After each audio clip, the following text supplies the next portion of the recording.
Mummy जी, आपको लगता है कि भाभी को पता नहीं होगा?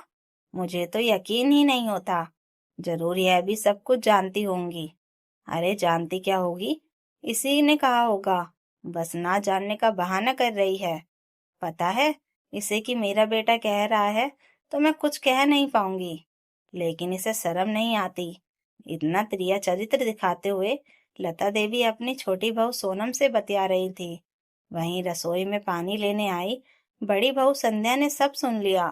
सुनकर बहुत बुरा लगा कि यह लोग मेरे बारे में ऐसा सोचते हैं। मेरे स्वभाव और मेरी सेवा को इन लोगों ने प्रिय चरित्र का नाम दे दिया। पानी का जग लिया और चुपचाप अपने कमरे में आ गई। पानी का जग लाकर एक तरफ रख दिया। आंखों में आंसू आ चुके थे। उन्हें पूछकर देखा तो अभिनव बेटे आरव को सुलाते सुलाते खुद भी सो चुके थे। वो चुपचाप सोते हुए अभिनव के पास बैठ गई और उसके चेहरे को गौर से देखने लगी। कितनी मासूमियत इस चेहरे में।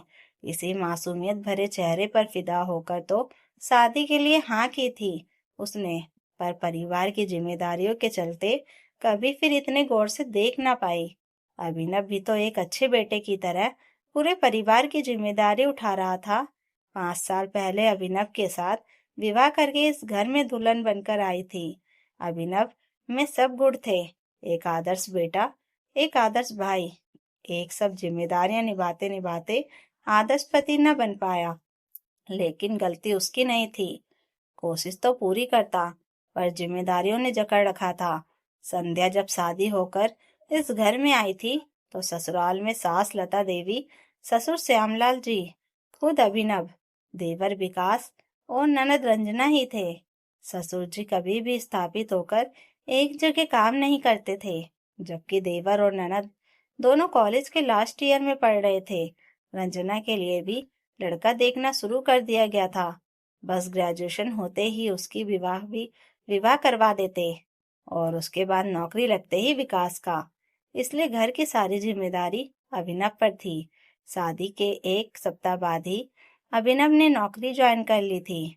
अभिनव की सरकारी नौकरी थी, पर दूसरे राज्य में ट्रेन से आने जाने में ही करीबन 3 से 4 दिन लग जाते थे। इसलिए साल में 1-2 बार ही आ पाता। एरोप्लेन से नहीं आ पाता, क्योंकि माँ बाप को पसंद नहीं था। उनका मानना था कि बेवजह टिकट का ज्यादा खर्चा क्यों करना। संध्या को भी साथ नहीं जाने देते, क्योंकि वहां संध्या का अलग से खर्चा होता और अभी तो पैसों की वैसे भी बहुत जरूरत थी। दूसरी बात, लता देवी से अकेले काम नहीं होता। वैसे भी बहू के आने के बाद भला घर में सास ननद से काम कहाँ होता है। इसलिए बहू को जाने नहीं देती। विकास की पढ़ाई और उसकी शादी, सारी जिम्मेदारियां अभिनव ने हंसते हंसते उठाई और संध्या ने भी कभी कोई शिकायत नहीं की। जब विकास की शादी हुई तब भी अभिनव ने अपनी माँ से पूछा था, माँ, इस बार मैं संध्या को अपने साथ ही ले जाता हूँ।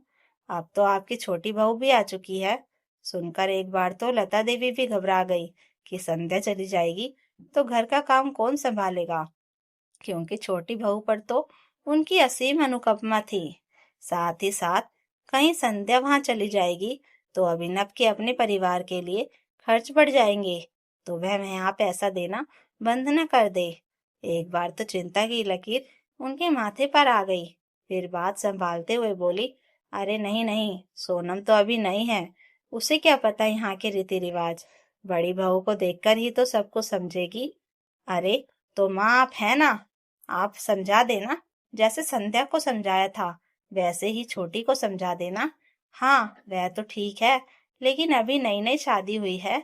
अभी तो कोई जगह घूमना फिरना और रीति रिवाज है, वह तो उसमें बिजी रहेगी। तो संध्या थोड़े दिन घर संभाल लेगी, थोड़े दिन बाद ले जाना संध्या को। मना थोड़ी ना कर रही हूँ। अभिनव माँ की बात सुनकर मन महसूस कर रह गया। फिर यह सोच कर रह गया कि कुछ दिनों की तो बात है। अभिनव ने हाँ कर दी, लेकिन कुछ दिन बाद अभिनव को पता चला कि संध्या की तबीयत खराब है और वह माँ बनने वाली है। अब तो माँ ने बिल्कुल मना कर दिया, ऐसी हालत में बहू को मैं नहीं भेजने वाली। यहाँ कम से कम हम सब है संभालने के लिए, वहाँ अकेली को कौन संभालेगा। संध्या की सेहत और प्रेगनेंसी में कोई परेशानी ना हो, इस कारण अभिनव तैयार हो गया। प्रेगनेंसी में ही संध्या सारा घर का काम संभालती, जबकि सोनम को तब भी आराम था। आरत के 5 महीने के हो जाने के बाद भी अभिनव ने पूछा, तब भी लता देवी ने मना कर दिया कि इतने छोटे बच्चे को मैं नहीं भेजूंगी। जितनी लता देवी और उनके परिवार के लोग कोशिश कर सकते थे संध्या को रोकने की, उतनी उन्होंने कोशिश की। सबका अपना लालच था, और इस लालच में उन्हें उन्हें यह तक नजर नहीं आया कि उनका अभिनव वहां अकेले परेशान हो रहा है। उसका अपना परिवार होते हुए भी वह अकेला रहता है। पर धीरे धीरे यह बात अभिनव को नजर आने लगी थी। इसलिए इस बार अभिनव ने ठान लिया कि वह संध्या को लेकर ही जाएगा। अभिनव को यहाँ आए 5 दिन हो गए थे, पर उसने किसी से कुछ नहीं कहा। कल सुबह की उसकी वापसी की टिकट थी, और उसने आज शाम को सभी को बोल दिया, संध्या भी जा रही है, मैं उसकी टिकट करवा कर आया हूँ। पर हमें तो तुमने कुछ भी नहीं बताया। बताना क्या है माँ, बस मैं भी बहुत परेशान हो जाता हूँ वहाँ। परिवार होते हुए भी अकेला हूँ, इसलिए मैं संध्या को लेकर जा रहा हूँ। अभिनव का रुख साफ था, इसलिए लता देवी ज्यादा कुछ कह ना पाई। रसोई में जाकर संध्या से कहा, जब तुम्हें पता था कि अभिनव तुम्हें लेकर जाने वाला है, तो तुम बोल नहीं सकती थी। माँ जी, मुझे कुछ भी नहीं पता कि अभिनव जी मेरा टिकट बनवा कर आए हैं। अगर पता होता तो मैं जरूर बताती। मान ही नहीं सकती कि तुम्हें पता नहीं था। इतना कहकर लता देवी रसोई से निकल गई। सोचते सोचते दोबारा संध्या की आंखों में आंसू आ गए। आंसू पोंछकर दोबारा रसोई में लाइट बंद करने गई, तो देखा कि सास बहू अभी भी उसी के बारे में बातें बना रही हैं। माता पिता के संस्कार है यह तो, मगर यह तो हर किसी के पास नहीं होते। प्रिया चरित्र दिखा रही है और कुछ भी नहीं। नहीं तो मेरे बेटे ने आज तक मुझसे ऊंची आवाज में बात तक नहीं की। पता नहीं पति के पास जाने की क्या आग लगी हुई है। लता देवी की बात सुनकर संध्या से बर्दाश्त नहीं हुआ, तो वह रसोई से निकलकर उनके सामने ही आ गई। कौन सा प्रिय चरित्र दिखाया मैंने? अपने पति के साथ रहना प्रिय चरित्र है तो माफ कीजिएगा, यह प्रिय चरित्र मेरी देवरानी और मेरी सास दोनों दिखाती हैं। शर्म नहीं आती आपको इस तरह की बातें करते हुए? तू अपनी मान मर्यादा भूल गई है। यह क्या बोलने का तरीका हुआ अपनी सास से? लता देवी चिल्लाई। माँ जी, ऊंची आवाज में बात मत कीजिए। घर के पुरुष बाहर हैं, आ जाएंगे। जो भी बात है आमने सामने कर लीजिए। हाँ, तो उन्हें भी तो पता चले कि तू कैसी भाषा बोलती है। उनकी आवाज सुनकर विकास, अभिनव और श्यामलाल जी तीनों बाहर वाले कमरे में आ गए। क्यों, क्या हो गया माँ? क्यों इतना चिल्ला रही हो? अभिनव ने पूछा। मुझसे क्या पूछ रहा है? अपनी बीवी से पूछ। किस तरह मुझसे जवान लड़ाती है और कैसी अमर्यादित भाषा बोल रही है। अभिनव ने आश्चर्य से संध्या की तरफ देखा। तब संध्या ने कुछ नहीं कहा, तो लता देवी ने कहा, अपनी सास को और देवरानी को त्रिय चरित्र बता रही है तेरी पत्नी। एक बार सुनकर अभिनव भी सकते में आ गया, पर जो कभी जवाब नहीं देती थी, आज अचानक माँ के सामने ऐसा कुछ बोल रही है तो जरूर इसकी कोई वजह होगी। इसलिए संध्या से ही पूछा, संध्या, क्या यह सब? क्या गलत कहा अभिनव जी मैंने? इतने सालों से यहाँ इनकी सेवा कर रही थी, तब तक मैं एक आदर्श बहू थी। लेकिन आज मेरे पति ने फरमान जारी कर दिया कि मैं अपनी पत्नी को साथ लेकर ही जाऊंगा, तो मैं त्रिय चरित्र हो गई। अरे, पति के पास रहना त्रिय चरित्र दिखाना है तो हर औरत त्रिय चरित्र दिखाती है जो अपने पति के साथ रहती है। क्या मेरा मन नहीं करता अपने पति के साथ कहीं घूमने का, उसके साथ कुछ पल बिताने का, उसके साथ रहने का, अपने दिल की बातें बताने का? मेरे कोई जज्बात नहीं है, मेरी कोई इच्छाएं नहीं है।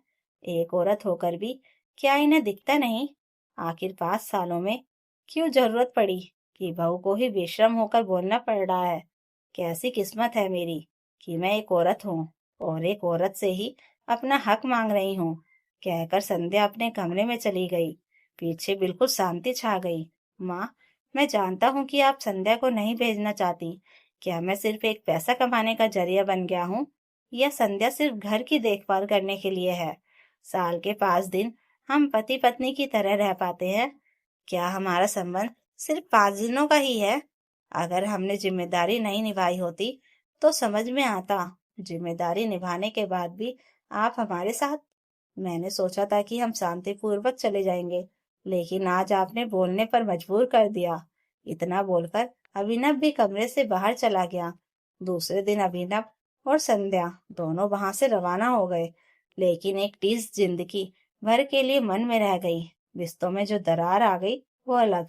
तो दोस्तों, अगर कहानी अच्छी लगी हो तो लाइक कीजिए, कमेंट कीजिए और हाई बटन दबाकर हमें और कहानियां लाने के लिए मोटिवेशन दीजिए और चैनल को सब्सक्राइब जरूर कर लीजिएगा। Thank you for watching.